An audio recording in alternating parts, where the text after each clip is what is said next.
May kwento ako sa'yo. May lalaking nagngangalang Carlos. 7 buwan niyang niligawan ng isang babae. Araw-araw may good morning text.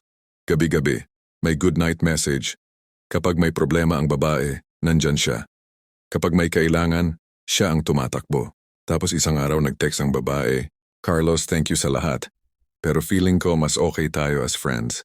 Nadurog si Carlos. Pero alam mo ang ginawa niya?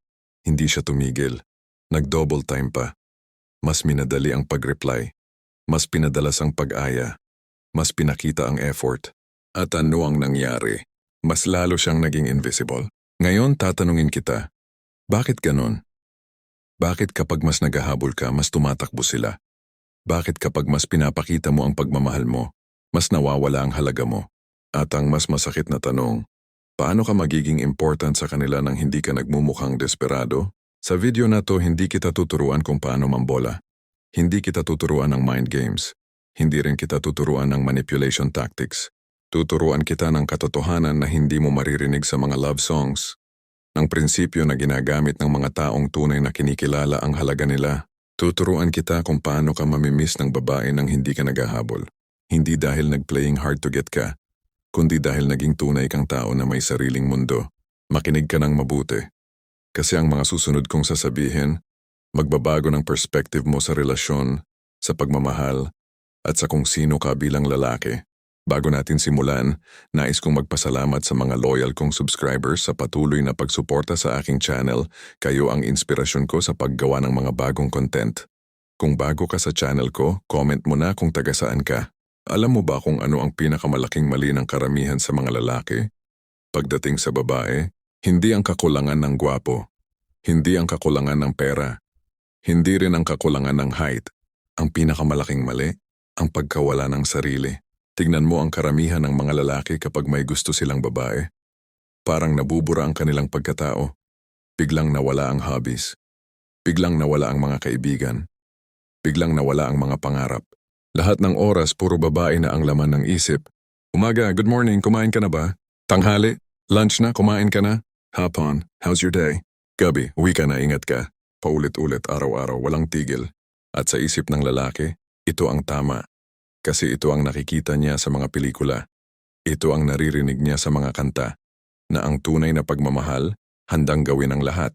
Na ang tunay na lalaki, pursigido. Pero alam mo ang totoo, ang pursigido at desperado manipis lang ang linya. At sa mata ng babae kapag nawala ang respeto mo sa sarili mo, mawawala rin ang respeto nila sa'yo. Kasi tingnan mo, kapag ikaw ay laging available, ano ang message na napapasa mo? Na wala kang ginagawa. Na wala kang buhay, na ang mundo mo ay umiikot lang sa kanya. At sino ba ang interesado sa taong walang mundo? Isipin mo. Kung ikaw ay isang libro at ang unang chapter pa lang, alam na ng babae ang lahat ng mangyayari hanggang sa ending, bakit niya pa pagtutuunan ng pansin? Bakit pa niya babasahin? Ang katotohanan, ang tao ay natural na attracted sa mystery, sa challenge, sa kung ano ang hindi nila ganap na nakukuha. Pero kapag nilabas mo na lahat ng baraha mo sa unang laro pa lang, wala nang thrill, wala nang excitement, wala nang dahilan para mag-invest ng attention. At dito ka nagkakamali, hindi mo naiintindihan na ang pagmamahal, hindi lang tungkol sa pagbibigay. Tungkol din sa pagprotekta sa sarili mong dignidad. Maraming lalaki ang naniniwala sa martyr mentality, na ang tunay na pag-ibig, handang magsakripisyo ng lahat, handang magtiis, handang maghintay, handang masaktan. Pero ang tanong, hanggang kailan? Hanggang saan ang linya between pagmamahal at kawalan ng self-respect? Kasi ang totoo, kapag minahal mo ang isang tao ng higit pa sa pagmamahal mo sa sarili mo, hindi ka nag-love. Nag-self-destruct ka. Tignan mo ang mga taong ganito, ang mga taong binigay ang lahat pero wala namang natanggap. Ano ang napala nila? Heartbreak, depression, anxiety. At ang feeling na hindi sila sapat. Pero ang katotohanan, hindi sila kulang. Ang mali lang, binigay nila ang sarili nila sa taong hindi naman nag-appreciate. At bakit hindi nag-appreciate? Dahil libre. Dahil walang effort para makuha. Dahil nandyan lang palagi. Ganyan ang human psychology. Ang mga bagay na madaling makuha, mabilis ding mawala ng halaga. Kaya nga ang mga limited edition mahal. Ang mga rare items hinahangad. Ang mga taong mahirap makuha nirerespeto. Pero ikaw, naging unlimited stock ka. Always on sale. Buy one, take one. Kanang masaklap, hindi mo rin naman gusto na ganyan ang tingin sa'yo. Ang gusto mo lang naman, mahalin ka rin. Maramdaman mo na importante ka. Pero alam mo kung paano mo makukuha ang gusto mo. Hindi sa pagbeg, hindi sa pag-chase, hindi sa pagpapakita na siya ang mundo mo, kundi sa pagpapakita na ikaw ay isang mundo na deserve niyang i-explore. Kaya ang tanong, bakit hindi ka namimiss? Dahil wala kang iniwang space para sa kanya na mag-miss sa'yo. Laging nandyan ka. Laging available, laging ready, parang customer service na 24/7. At sino ba ang namimiss ang customer service? Ang namimiss ang mga taong may sariling buhay. Ang mga taong may sariling mundo. Ang mga taong kahit wala ka, masaya pa rin sila. Pero kapag nandyan ka, mas masaya sila. Hindi yung mundo nila ay umiikot sa'yo at kapag wala ka, bumagsak ang lahat. Kasi alam mo ba ang difference between attraction at obligation? Ang attraction, gusto nilang makita ka. Ang obligation, dapat nilang makita ka. At kapag naging obligation ka na, wala nang spark. Wala nang excitement, wala nang longing. Ngayon palalimin natin ang problema. Alam mo ba kung bakit ka patuloy na umaasa kahit alam mong wala nang pag-asa? Dahil sa isang psychological trap na tinatawag na intermittent reinforcement. Parang gambling. Kapag ikaw ay naglalaro ng slot machine, hindi ka palaging nananalo. Pero bihira, may jackpot. At ang maliit na panalo na yan, sapat na para bumalik ka ulit. Para mag-try ulit. Para mag-hope ulit. Ganyan din sa relasyon. May mga araw na malamig siya sa'yo. Walang reply, walang effort, parang wala kang halaga. Pero biglang may isang text. Isang simple na hello, kamusta ka at parang nabuhay ka ulit. Parang may pag-asa ulit. Parang worth it ulit ang paghihintay. Kaya ano ang ginagawa mo? Naghihintay ka ulit. Umaasa ka ulit. Nag-invest ka ulit ng oras, energy at emosyon. At ang cycle patuloy. Pero alam mo ba kung ano ang mas masakit? Habang ikaw ay naghihintay. Habang ikaw ay nag-aantay ng sign na baka mahalin ka rin niya, nawawala ang buhay mo. Yung mga kaibigan mo na gustong makipag-bonding, sinabi mong busy ka. Pero ang totoo, naghihintay ka lang ng text niya. Yung mga opportunity na dumating, hindi mo kinuha. Kasi baka kailangan ka niya bigla. Yung mga pangarap mo nakapos. Kasi ang priority mo ngayon siya. At ilang buwan, ilang taon ang lumipas, tingnan mo ang sarili mo sa salamin. Sino ka na ba? Naging supporting character ka na lang sa sarili mong buhay. Naging extra. Naging backdrop sa kwento ng iba. At ang pinakamasakit na realisasyon, kahit anong gawin mo, kahit anong sakripisyo mo, hindi ka pa rin naging priority niya. Kasi alam mo ba ang katotohanan na ayaw mong tanggapin? Kapag may gusto talaga sa'yo ang babae, hindi mo kailangan manghula. Hindi mo kailangan mag-interpret ng mga signals. Hindi mo kailangan mag-decode ng mga cryptic messages. Kapag gusto ka, lilinisin nila ang schedule nila para sa'yo. Iseseryoso ka nila. Irerespeto ka nila. Pero kapag ikaw ay option lang, ikaw ang nag-adjust. Ikaw ang naghihintay. Ikaw ang umaasa. At alam mo kung bakit ka nagstay sa situation na yan. Hindi dahil mahal mo siya, kundi dahil na-invest ka na. Yung tinatawag na sunk cost fallacy. Sayang naman ang 7 buwan ko. Sayang naman ang lahat ng effort ko. Baka kasi kaunting push pa lang magbabago na ang isip niya. Pero ang katotohanan, ang relasyon hindi investment na babalik sa iyo ang puhunan mo. Ang relasyon dapat mutual, dapat balanced, dapat may reciprocation. Kapag ikaw lang ang nagbibigay at siya ay tumatanggap lang, hindi yan relasyon. Yan ay exploitation. At oo, masakit yan. Masakit tanggapin na ang taong mahal mo hindi ka mahal. Pero mas masakit ang magpatuloy sa kasinungalingan. Kasi habang tumatagal, lumalaki ang resentment, lumalaki ang galit. Hindi sa kanya, kundi sa sarili mo. Magagalit ka sa sarili mo dahil bakit ang tanga-tanga mo? Bakit ka pa nagstay? Bakit hindi mo pa binigay sa sarili mo ang respeto na deserve mo? At yan ang nagiging poison sa sistema mo. Kasi kapag nawala ang respeto mo sa sarili mo, paano ka magiging attractive sa iba? Kapag ikaw mismo ay hindi naniniwala sa sarili mong worth, paano maniniwala ang iba? Ang totoo kasi, ang confidence, hindi galing sa validation ng iba. Ang confidence galing sa sarili mong conviction na ikaw ay may value kahit walang ibang nakakakita. Pero tingnan mo ang ginagawa mo. Hinihintay mo ang approval niya. Hinihintay mo ang reciprocation niya. para maramdaman mo na may halaga ka, at yan ang dependency. At ang dependency hindi healthy. Kasi ang healthy relationship, dalawang kumpleto ng tao na nagde-decide na magsama. Hindi dalawang kulang na tao na umaasa sa isa't isa para maging buo. Pero ikaw, ginawa mo siyang purpose mo. Ginawa mo siyang happiness mo, ginawa mo siyang identity mo. Kaya kapag wala siya, wala ka rin. At yan ang pinakadelikado. Kasi ang babae, hindi nila namimiss yung lalaking dependent sa kanila. Namimiss nila ang lalaking independent pero willing na mag-share ng mundo. Hindi nila namimiss ang lalaking needy. Namimiss nila ang lalaking strong pero gentle. Hindi nila namimiss ang lalaking walang sariling buhay. Namimiss nila ang lalaking busy sa sariling growth pero may time pa rin para sa kanila. At yan ang irony. Kapag desperado ka, wala kang kakayahan na maging attractive. Kasi ang desperasyon, amoy na amoy. Nakikita, nadarama. Pero kapag detached ka, kapag may sarili kang mundo, biglang may mystery. Biglang may challenge. Biglang may value. Kaya alam mo ba ang fundamental shift na kailangan mong gawin? Hindi sa kanya, kundi sa sarili mo. Kailangan mong i-shift ang perspective mo from paano ko siya makukuha to sino ako at ano ang halaga ko. Kailangan mong i-shift ang focus mo from paano ako magiging importante sa kanya to paano ako magiging proud sa sarili ko. Kailangan mong i-shift ang goal mo from sana ako naman ang mahalin niya to kailangan ko ba ng validation niya para maging complete? At sa shift na yan, dun magsisimula ang transformation. Kasi ang lalaking kilala ang halaga niya, hindi nagmamakaawa. Ang lalaking may sariling mundo, hindi naghahabol. Ang lalaking kompleto, hindi dependent. At ironically, yan ang klase ng lalaki na namimiss ng mga babae, hindi dahil nag-playing games, kundi dahil legit na may sariling buhay. Pero bago tayo pumunta doon, kailangan mo munang harapin ang tough question. Bakit ka ba talaga naghahabol? Dahil ba mahal mo siya? Or dahil natatakot kang mag-isa? Dahil ba special siya?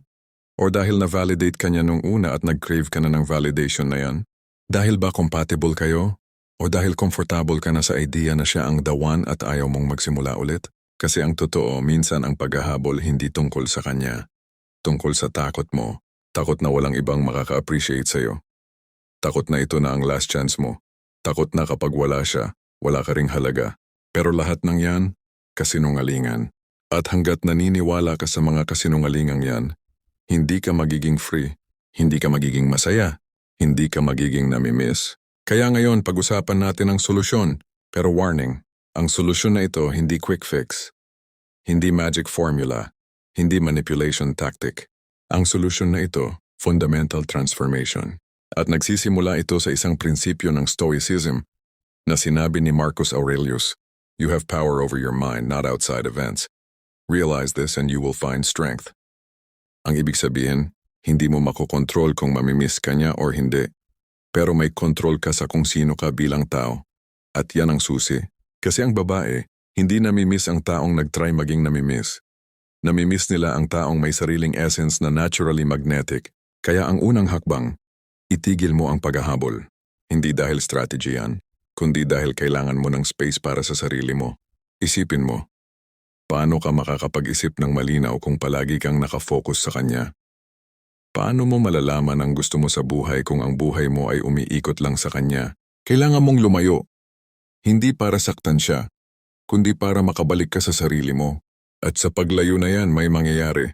Una, makikita mo kung sino ka talaga. Ano ang mga bagay na nagpapasaya sa'yo nang hindi siya involved? Ano ang mga pangarap mo na nakalimutan mo dahil naging pangarap mo na lang siyang makuha? Pangalawa, makikita mo ang situation ng mas malinaw. Kapag malayo ka, makikita mo kung tunay nga ba ang compatibility ninyo o projection lang ng gusto mong mangyari. Pangatlo, makikita niya ang absence mo. At dito nagsisimula ang shift. Kasi alam mo ba kung kailan ka lang namimiss? Kapag wala ka. Pero hindi pwedeng kunwari lang. Hindi pwedeng tactic lang na, sige, mag-disappear ako for 3 days tapos babalik ako. Kasi alam mo ba kung ano ang difference ng tactic versus genuine? Ang tactic may agenda. Ang genuine walang inaasahan. Kapag nag-disappear ka para mamiss ka, obvious yan. Kasi babalik ka rin naman after ilang araw. Kasi nag-check ka pa rin kung may text. Kasi nag-stalk ka pa rin ng social media. Pero kapag genuine ang paglayo mo, dahil kailangan mo talaga ng space para sa growth mo, ramdam yan. At dyan nagkakaroon ng power shift. Kasi ngayon siya na ang nag-wonder. Bakit hindi na siya nag-text? Bakit parang okay lang siya na wala ako? Bakit parang may mas important siyang ginagawa? At sa wonder na yan may respeto na pumapasok. Kasi ang totoo, ang respeto, hindi nabibigay sa mga taong desperado. Ang respeto binibigay sa mga taong may sariling standards. At ano ang standards mo? Hindi mo deserve na maging option. Hindi mo deserve ang half-hearted effort. Hindi mo deserve ang breadcrumbs. Deserve mo ang tao na sigurado sa'yo. Deserve mo ang tao na proud na kasama ka. Deserve mo ang tao na willing mag-invest ng time and energy dahil alam niyang may value ka. Pero paano mo makukuha ang respect na yan? Sa pag-respect sa sarili mo. At ang pag-respect sa sarili mo ay nagsisimula sa pagkilala na ikaw ay complete ng tao kahit mag-isa. Kaya ang second step, buuin mo ang sarili mo.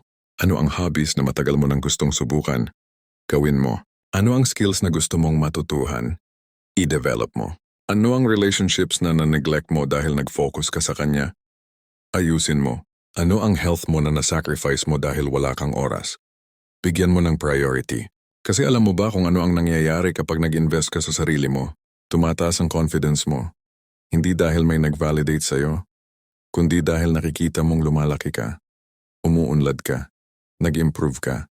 At ang confidence na yan infectious, nakikita ng mga tao, nararamdaman, na-attract. Kasi ang tunay na attractive, hindi physical lang. Ang tunay na attractive, yung energy ng taong alam niya kung saan siya papunta. At yan ang irony ng buhay. Kapag nag-focus ka sa sarili mo, kapag ginawa mong priority ang growth mo, biglang dumadating ang opportunities. Biglang dumadating ang mga taong nag-appreciate sa'yo. Hindi dahil nag-change ang mundo, kundi dahil nag-change ka, naging version ka ng sarili mo na worth it na i-miss. At ngayon ang third step, presence versus availability. Kailangan mong intindihin ang difference. Ang availability nandyan ka palagi. Laging free. Laging ready. Ang presence kapag nandyan ka, nandito ka talaga. Focused, engaged, valuable. Ang babae, hindi nila kailangan ng lalaking laging nandyan. Kailangan nila ng lalaking kapag nandyan, ramdam nilang special ang moment. Kaya alam mo ba kung paano mo gagawing memorable ang presence mo? Hindi sa dami ng oras, kundi sa quality ng oras. Kapag kasama mo siya, mag-engage ka ng totoo. Makinig ka ng totoo. Maging present ka ng totoo. Pero kapag wala kayo, focus ka sa sarili mo. Sa buhay mo. Sa growth mo. And sa balance na yan, may magic na nangyayari. Kasi ngayon, ang oras na kasama ka niya, special. Hindi ordinaryo. Hindi taken for granted. Kasi hindi siya palaging nakakakuha ng attention mo. Kailangan niyang paghirapan. At yan ang fundamental shift. From ikaw ang nag-earn ng attention niya, to siya ang nag-earn ng attention mo. At sa shift na yan, may respeto na. May attraction na. May longing na. Kasi ang human nature attracted sa challenge. Attracted sa rarity. Attracted sa value. At nang dahil sa transformation mo, naging rare ka. Naging valuable ka. Hindi dahil nag-pretend ka. Kundi dahil naging totoo ka sa sarili mo. At yan ang difference between playing games versus living your truth. Ang playing games, peke, panandalian, nakikita agad.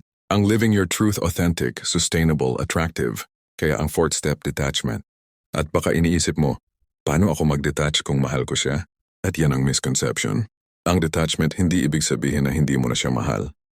Ang detachment ibig sabihin na hindi ka dependent sa outcome. Mahal mo siya, pero okay ka rin kahit hindi kayo magkatuluyan. Gusto mo siya, pero hindi ka masisirang masira kung hindi ka niya gusto. Nag-invest ka, pero hindi ka nag-sacrifice ng dignidad mo. At sa detachment na yan may freedom. Freedom na maging totoo. Freedom na maging authentic. Freedom na hindi mag-pretend. Kasi ngayon wala kang takot na mawala siya. Kasi alam mo na kahit mawala siya, okay ka pa rin. At yan ang pinaka-attractive. Ang lalaking walang takot na mawala ka. Hindi dahil hindi ka niya mahal, kundi dahil mahal niya ang sarili niya at alam niyang deserve niya ang tao na sigurado sa kanya. Ngayong naintindihan mo na ang foundation, palalimin natin. Ang fifth step, create value in yourself. Alam mo ba kung ano ang difference ng ordinary versus extraordinary? Ang ordinary, predictable. Ang extraordinary, may something special. Kaya ang tanong, ano ang special sa'yo? Ano ang skills mo? Ano ang knowledge mo? Ano ang perspective mo na unique? Kasi ang babae attracted sa lalaking may depth, sa lalaking may substance, sa lalaking may kwento. Pero paano ka magkakaroon ng kwento kung ang buhay mo ay umiikot lang sa kanya? Kailangan mong lumabas. Kailangan mong mag-explore. Kailangan mong mag-take ng risks. Subukan ang bagong restaurant. Basahin ang mga libro. Manood ng documentaries, mag-travel. Mag-volunteer. Matuto ng new skill. Kasi sa bawat experience, lumalaki ang mundo mo. At sa paglaki ng mundo mo, lumalaki ka rin bilang tao. At ngayon kapag nag-usap kayo, may kwento ka. May insights ka. May perspective ka na interesting. Hindi na puro kumusta ka? Okay lang. Ikaw? Kundi genuine conversation tungkol sa mga bagay na passionate ka. Tungkol sa mga experiences na nag-shape sa'yo. Tungkol sa mga dreams na porsigi mo. At sa conversation na yan, nakikita niya na may depth ka. Na hindi ka boring. Na worth it ang time niya sa'yo. At yan ang nagiging attraction. Kasi ang attraction hindi lang physical. Ang attraction mental, emotional, spiritual. Ang 6-step boundaries. At ito ang pinakamahirap para sa karamihan. Kasi ang boundaries parang rejection. Parang saying no, parang potentially makaka-offend. Pero alam mo ba ang totoo? Ang boundaries sign ng self-respect. At ang self-respect attractive. Kaya ano ang boundaries na kailangan mong iset? Una, boundaries sa time mo. Hindi ka available 24/7. May sarili kang schedule. May sarili kang priorities. Pangalawa, boundaries sa effort mo. Hindi ka mag-invest ng mag-invest kung walang reciprocation. Pangatlo, boundaries sa treatment sa'yo. Hindi mo tatanggapin ang disrespect. Hindi mo tatanggapin ang pagiging option. At kapag ni-communicate mo ang boundaries na yan, may dalawang possible outcome. Kung ang babae ay tunay na interested, re-respetuhin niya yan. A-adjust siya. Mag-meet siya sa standards mo. Pero kung ang babae ay hindi interested, mag-exit siya. At yan ay blessing in disguise. Kasi ngayon alam mo na, hindi mo na kailangan mag-waste ng oras sa taong hindi ka naman nire-respeto. At sa paglabas niya, may space na para sa taong deserve mo. Kaya ang boundaries hindi nang bubuwag. Ang boundaries nagfi-filter. Pinapakita niya kung sino ang worth it at kung sino ang hindi. At yan ang power niya. Ang 7th step, abundance mindset. Alam mo ba kung ano ang difference ng scarcity versus abundance? Ang scarcity, iniisip na ito na ang last chance. Na wala ng iba. Na kailangan kuhanin ang opportunity na ito kahit hindi perfect. Ang abundance, iniisip na kung hindi ito, may iba pa. Na maraming opportunities na hindi kailangan mag-settle. At sa mindset na yan, may shift sa behavior. Ang scarcity, desperate, clingy, needy. Ang abundance, relaxed, confident, selective. At alam mo ba kung sino ang mas attractive? Ang taong may abundance mindset. Kasi ang babae nararamdaman ang energy mo. Kapag desperate ka, ramdam nila. Kapag confident ka, ramdam din nila. Kaya paano ka magkakaroon ng abundance mindset? Una, realize mo na may 4 billion women sa mundo. Hindi ka limited sa isa lang. Pangalawa, realize mo na ang value mo, hindi dependent sa isa lang tao. Maraming tao ang pwedeng mag-appreciate sa'yo. Pangatlo, realize mo na ang relationship dapat mutual. Kung hindi mutual, hindi worth it. At sa realization na yan, may kalma na dumadating. Kasi ngayon hindi ka natatakot na mawala siya. Kasi alam mo na may iba pa. Hindi dahil player ka, kundi dahil realistic ka sa situation. At sa kalma na yan, may confidence na naturally lumalabas. Ang 8th step, live your purpose. Ito ang pinaka-essential. Kasi ang totoo, ang lalaking may purpose hindi nag-chase ng babae. Ang babae ang nag-chase sa kanya. Bakit? Dahil ang purpose attractive. Ang purpose, ibig sabihin may direction ka, may vision ka, may mission ka sa buhay. At ang babae, attracted sa lalaking may direksyon. Kasi ibig sabihin alam mo kung saan ka pupunta at potentially pwede silang sumama sa journey mo. Pero tingnan mo ang karamihan ng lalaki. Walang purpose, walang direksyon. Ang focus lang, ang babae. At yan ang nagiging boring. Kasi ang buhay mo wala ng substance, wala ng meaning beyond siya. Kaya ang tanong, ano ang purpose mo? Ano ang gusto mong ma-achieve sa buhay? Ano ang legacy mo? Ano ang contribution mo sa mundo? At kapag na-identify mo na yan, focus ka doon. Pursue your career, pursue your passion, pursue your goals. At sa pursuit na yan, may transformation na mangyayari. Kasi ngayon, ang buhay mo may meaning, may excitement, may fulfillment, at ang energy na yan infectious. Nakikita ng babae na may sarili kang mundo, na hindi ka dependent sa kanya para maging masaya. At yan ang nagiging attractive, yan ang nagiging namimiss. Kaya ngayon, decision time, ano ang pipiliin mo? Patuloy ka bang maghahabol? Patuloy mo bang bibigyan ng lahat ng oras mo ang taong hindi ka naman binibigyan ng oras niya? O magsisimula ka ng mag-invest sa sarili mo? Magsisimula ka ng buuin ang buhay mo na independent sa kanya? Kasi ang totoo, ang pagpili mo ngayon magde-define ng susunod na chapter ng buhay mo. Kung pipiliin mo ang unang option, alam mo na ang outcome. Mas lalo kang magiging invisible. Mas lalo kang hindi mamimiss. Mas lalo kang magiging option. Pero kung pipiliin mo ang second option, may transformation na mangyayari. Hindi overnight, hindi instant, pero sigurado. Kasi habang lumalaki ka, habang umuunlad ka, habang nag-improve ka, may shift sa dynamic. At kung minsan, sa shift na yan, biglang siya na ang nag-reach out. Biglang siya na ang nag-initiate. Biglang siya na ang nag-invest. Pero alam mo ang pinakamagandang part? By that time baka wala ka ng pake. Kasi by that time may sarili ka ng buhay. May sarili ka ng standards. At kung hindi siya umaabot sa standards mo, okay lang. Kasi hindi na siya ang priority mo. Ang priority mo, ang sarili mo. At yan ang ultimate freedom. Ang freedom na maging masaya kahit mag-isa. Ang freedom na maging fulfilled kahit walang relationship. Ang freedom na mamiss ng hindi naghahabol. Kaya simulan mo na ngayon. Ngayon, balik tayo kay Carlos. 6 na buwan mula nang tumigil siya sa paghahabol. May na-receive siyang text. Galing dun sa babae. Carlos, kamusta ka na? Miss na kita. At alam mo ang ginawa niya? Nag-reply lang siya ng simple.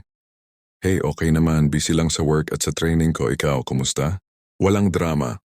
Walang bitterness. Walang parinig. At alam mo ang naging reaksyon ng babae? Nagulat siya. Kasi expected niya lalambingin ulit siya ni Carlos. Aalagaan ulit. Liligawan ulit. Pero hindi. Kasi alam mo ba kung ano ang nangyari sa 6 na buwan na yon? Nag-transform si Carlos. Hindi dahil gusto niyang bumalik ang babae, kundi dahil nagsawa na siya sa version niya ng sarili na walang respeto sa sarili. Kaya ginawa niya ang sinabi ko. Nag-focus siya sa sarili niya. Nag-invest siya sa growth niya.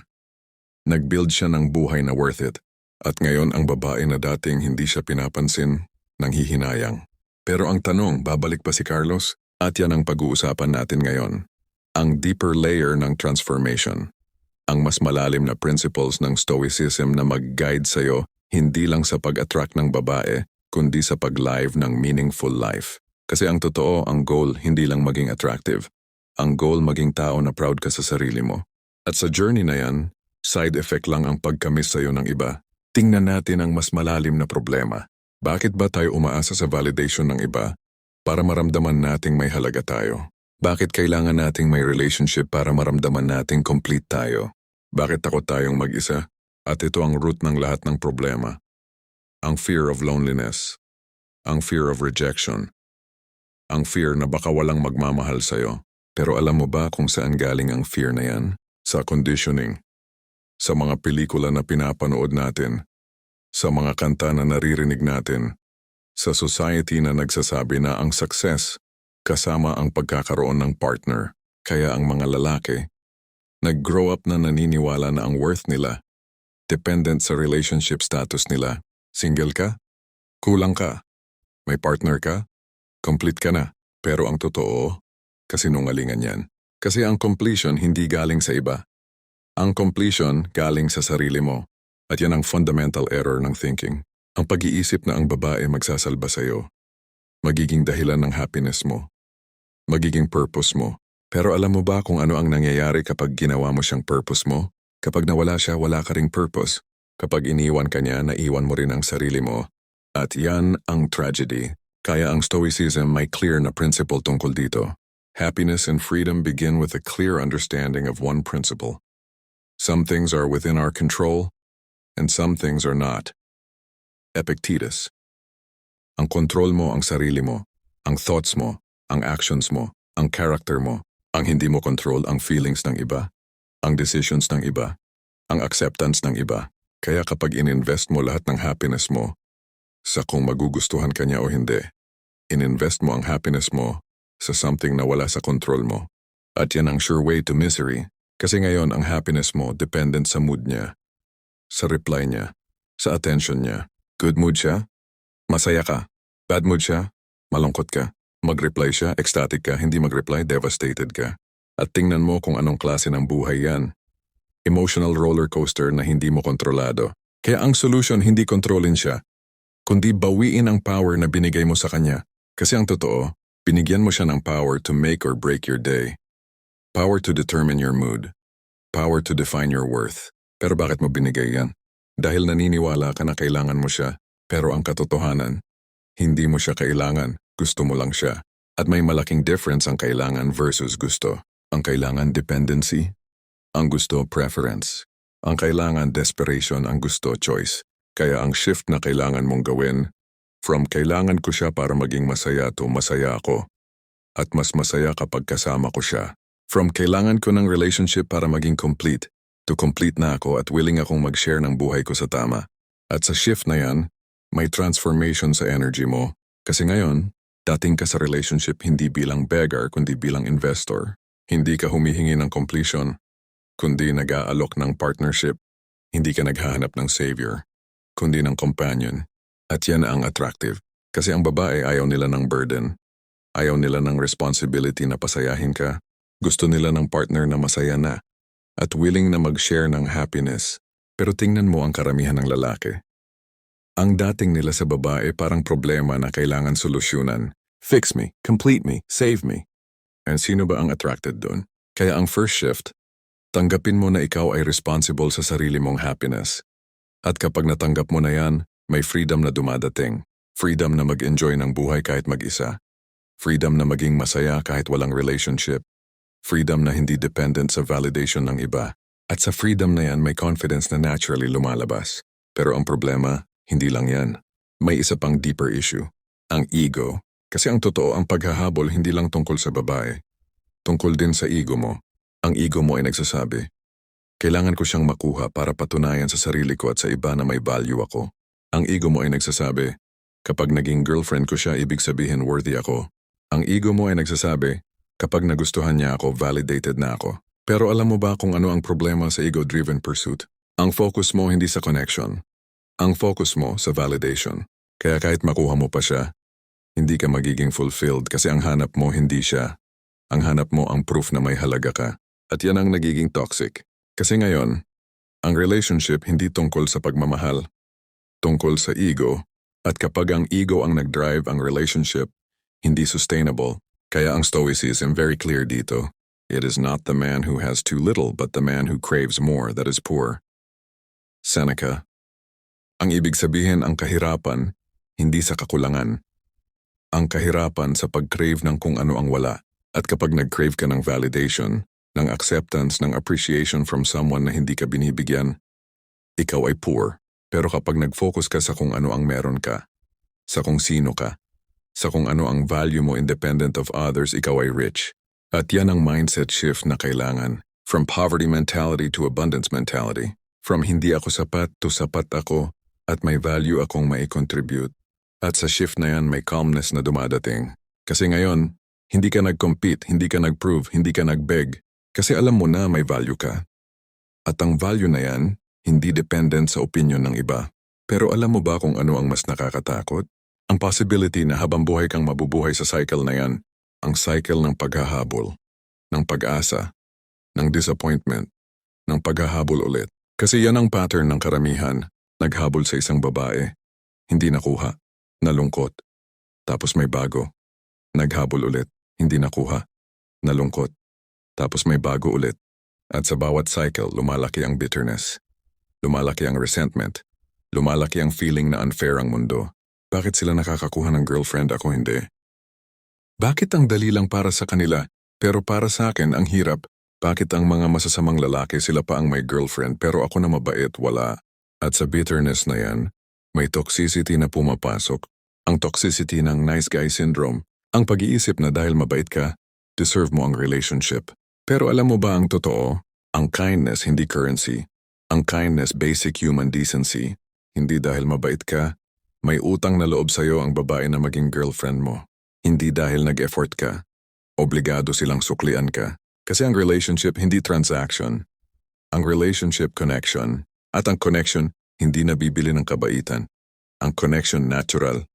Pero ang problema, ang karamihan ng nice guys, hindi talaga mabait. Ang totoo, may agenda. Mabait sila kasi umaasa silang may balik. Umaasa silang maging girlfriend nila. Umaasa silang may reward. Pero kapag wala, biglang nag-switch. Biglang naging bitter. Biglang naging hostile. At yan ang proof na ang kindness nila hindi genuine. Transactional. Kaya ang shift na kailangan, From transactional kindness to genuine kindness. Maging mabait hindi dahil may inaasahan ka. Maging mabait dahil yan ang karakter mo. At kapag yan ang foundation, may shift sa energy. Kasi ngayon walang hidden agenda. Walang strings attached, walang expectations. At yan ang attractive, yan ang authentic. Pero aside from nice guy syndrome, may isa pang issue. Ang scarcity mentality. Ang pag-iisip na ito na ang last chance. Na wala ng iba na kailangan desperate measures. At sa mentality na yan, ginagawa mong last resort ang babae. Pero alam mo ba kung ano ang irony? Kapag tinrato mo siyang last resort, ganyan din ang treatment niya sa'yo. Kasi ang energy na ikaw na lang ang pag-asa ko hindi attractive. Nakakatakot yan. Nakakatakot kasi ang responsibility na pasayahin ka, sobrang bigat. Kaya ang babae tumatakbo. Pero kapag ang energy mo ay may options ako pero ikaw ang prefer ko, different ang dating. Kasi ngayon choice ka niya, hindi obligation. At ang choice mas may value. Kaya alam mo ba kung paano ka magkakaroon ng abundance mentality? Una, realize mo na maraming opportunities sa buhay. Hindi lang sa babae, sa career, sa friendship, sa personal growth. Pangalawa, realize mo na ang value mo, hindi dependent sa isa lang tao. Maraming tao ang pwedeng mag-appreciate sa'yo. Pangatlo, realize mo na ang rejection, hindi end of the world, redirection lang yan. At sa realization na yan, may peace na dumadating. Peace na kahit ano ang mangyari, okay ka pa rin. Pero alam mo ang pinakamahirap na realization? Ang possibility na ang babae na hinahabol mo hindi para sa'yo. And yan ang bitter pill na kailangan mong lunukin. Kasi minsan, walang mali sa'yo. Walang mali sa kanya. Walang mali sa situation. Sadyang hindi lang kayo compatible. Sadyang hindi lang aligned ang timing. Sadyang hindi lang meant to be. And yan ay okay. Kasi forcing something na hindi natural, mas nakakasama. Mas nakakasama kasi may resentment na bubuo. May frustration na bubuo. May disappointment na bubuo. Kaya minsan, ang best decision ang letting go. Pero hindi basta letting go. Letting go with grace. Letting go without bitterness. Letting go without resentment. Letting go with gratitude sa lessons na natutunan mo. At sa letting go na yan, may closure na dumadating. Closure na hindi galing sa kanya, kundi galing sa sarili mo.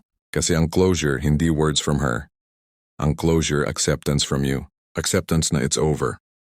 Acceptance na hindi kayo meant to be. Acceptance na may better things waiting. At sa acceptance na yan, may freedom na dumadating. Freedom to move forward, freedom to heal, freedom to grow. Pero ang problema, ang karamihan hindi nag-let go. Nag-hold on. Nag-hold on sa pag-asa. Nag-hold on sa possibility. Nag-hold on sa what if. At sa pag-hold on na yan, nag-stuck ka. Nag-stuck sa past. Nag-stuck sa pain. Nag-stuck sa possibility na never nang mangyayari. Kaya ang tanong, gaano katagal mo pa gustong maging stuck? Gaano katagal mo pa gustong mag-suffer? Gaano katagal mo pa gustong i-sacrifice ang present mo para sa past na hindi mo na mababago? Kasi ang totoo, everyday na nag-hold on ka, everyday na iniisip mo pa rin siya, everyday na umaasa ka pa rin, ay day na hindi mo ginagamit para sa growth mo. At yan ang nagiging tragedy. Hindi siya ang nawala. Ikaw ang nawala. Nawala ka sa sarili mo. Nawala ka sa purpose mo. Nawala ka sa potential mo. Kaya ngayon, decision time. Kailan ka ba mag-let go? Kailan mo ba ibibigay sa sarili mo ang freedom na deserve mo? Kailan mo ba uunahin ang sarili mo? Kaya ngayon, pag-usapan natin ang deeper solution. Ang solusyon na hindi lang tungkol sa pag-attract ng babae, kundi tungkol sa pag-build ng buhay na worth living. At nagsisimula ito sa principle ng Stoicism na sinabi ni Marcus Aurelius. Very little is needed to make a happy life. It is all within yourself and your way of thinking. Ang ibig sabihin ng happiness hindi sa labas, nasa loob. Hindi sa relationship, nasa sarili mo. Hindi sa validation ng iba, nasa acceptance mo sa sarili mo. Kaya ang first deeper step, self-acceptance. Tanggapin mo kung sino ka. Ang strengths mo, ang weaknesses mo, ang past mo, ang mistakes mo. Tanggapin mo na hindi ka perfect. At okay lang yan. Kasi ang perfection myth. Walang perfect na tao, lahat may flaws. Pero ang difference ng attractive versus unattractive, hindi sa absence ng flaws, kundi sa acceptance ng flaws. Ang attractive aware sa flaws nila pero hindi nag-apologize for existing. Ang unattractive nag-hide ng flaws pero obvious pa rin.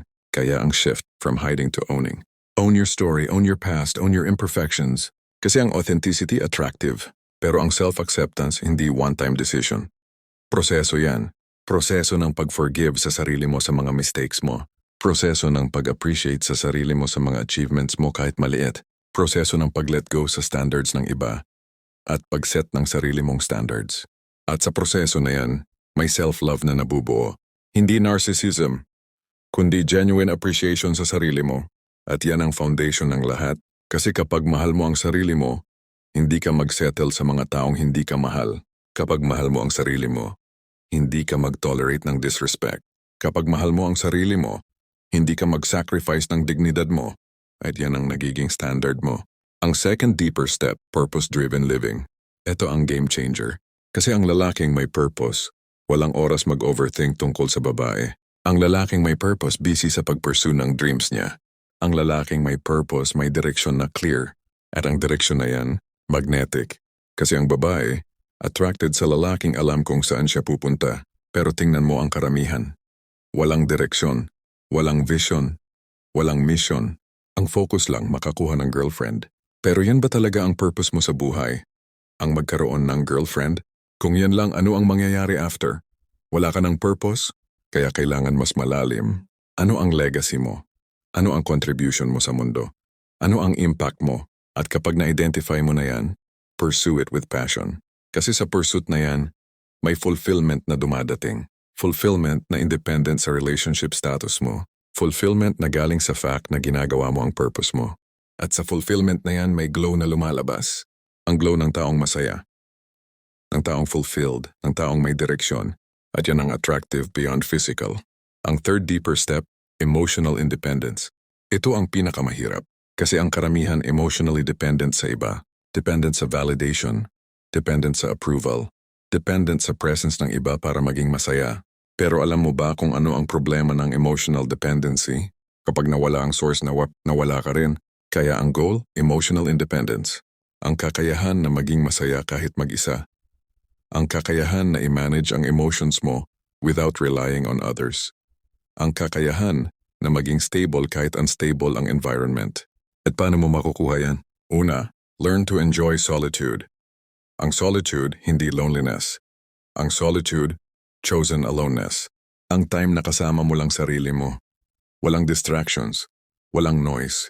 At sa solitude na yan, makikilala mo ang sarili mo. Makikita mo kung sino ka talaga kapag walang audience. Kapag walang validation. Kapag ikaw lang.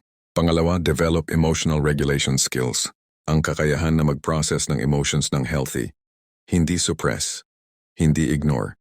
Kundi acknowledge at process. Kasi ang emotions valid. Lahat ng emotions valid, pero ang difference paano mo hinahandle. Ang immature nag-lash out, nag-blame, nag-victim. Ang mature nag-acknowledge, nag-process, nag-learn. At sa maturity na yan, may stability na dumadating. Stability na hindi ka na-rattle ng rejection. Hindi ka na-crush ng disappointment. Hindi ka na-devastate ng heartbreak. Masakit pa rin, pero hindi ka na nawawasak. Kasi alam mo na temporary lang yan. Part lang yan ng journey. Ang fourth deeper step, build a life worth sharing. Ito ang practical application ng lahat. Kasi ang theoretical knowledge walang value kung hindi mo ia-apply. Kaya ano ang life worth sharing? Isang buhay na proud ka. Isang buhay na exciting. Isang buhay na meaningful. Ano ang components? Una, career or passion na fulfilling. Hindi just for money, kundi dahil aligned sa values mo. Pangalawa, hobbies and interests na nag-i-enrich sa'yo. Ang bagay na kapag ginagawa mo, nakakalimutan mo ang oras. Pangatlo, relationships na meaningful. Hindi toxic, hindi draining, kundi supportive at genuine. Pang-apat, health na priority. Physical health, mental health, emotional health. Panlima, continuous growth. Ang commitment na laging matuto, laging mag-improve, laging mag-evolve. At sa combination ng lahat ng yan, may buhay kang worth sharing. At ngayon, kapag may pumasok na babae sa buhay mo, hindi mo siya ginagawang center, kundi part ng existing world mo. At yan ang healthy. Kasi ngayon balance na. Hindi one-sided, hindi obsessive. Ang fifth deeper step, practice detachment. At ulitin ko, ang detachment hindi lack of care. Ang detachment, freedom from outcome. Mahal mo siya, pero hindi ka attached sa outcome. Nag-invest ka, pero hindi ka dependent sa reciprocation. Nag-try ka pero hindi ka devastated kung hindi successful. At sa detachment na yan may paradox. Ang paradox na ang less you need something, the more likely you'll get it. Bakit? Kasi ang desperation repulsive, ang calmness attractive. Kaya paano mag-practice ng detachment? Una, remind yourself regularly, I want this but I don't need this. Pangalawa, focus on process rather than outcome. Enjoy the journey rather than obsessing over destination. Pangatlo, have multiple sources of fulfillment. Hindi lang siya, may career, may hobbies, may friends, may purpose. At sa detachment na yan, may freedom na dumadating. Freedom na mag-enjoy without pressure. Freedom na maging authentic without fear. Freedom na mag-take ng risks without devastation. At yan ang attractive. Ang lalaking free. Ang lalaking hindi burdened ng expectations. Ang lalaking authentic. Kaya ngayon, final wisdom. Ang journey na to hindi tungkol sa babae. Tungkol sa'yo. About sa pag-transform mo from insecure to confident. From needy to independent. From desperate to detached. At sa transformation na yan, side effect lang ang attraction ng babae. Kasi ang goal hindi yung mamiss ka. Ang goal yung maging tao ka na proud ka sa sarili mo.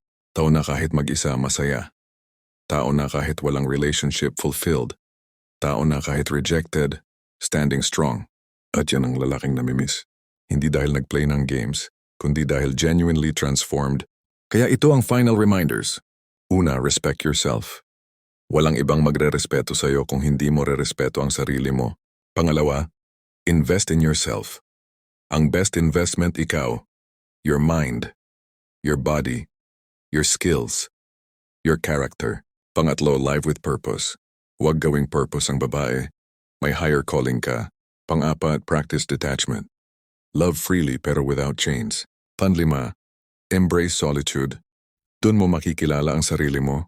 At tandaan ang journey na to hindi sprint marathon. May mga araw na malakas ka. May mga araw na mahina at okay lang yan.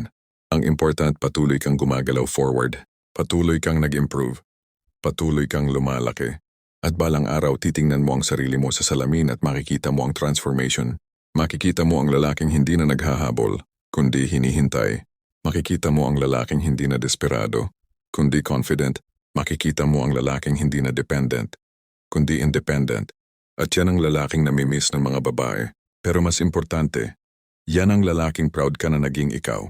Kaya gumawa ka ng decision ngayon. Gumawa ka ng commitment ngayon na hindi ka na babalik sa old version mo. Na hindi ka na mag-settle sa less than you deserve. Na hindi ka na mag-sacrifice ng dignity mo. At sa commitment na yan, magsisimula ang transformation. Transformation na hindi lang mag-attract ng babae, kundi mag-transform ng buong buhay mo. Kaya simulan mo ngayon. Dahil deserve mo ang buhay na proud ka. Deserve mo ang peace na hindi dependent sa iba. Deserve mo ang freedom na maging tunay na ikaw. At sa journey na yan, mamimiss ka. Hindi dahil nag-chase sila, kundi dahil naging tao kang deserve na missin. Kung may natutunan ka sa video ito, comment mo sa baba. Ako na ang hahabulin. Maraming salamat sa panonood.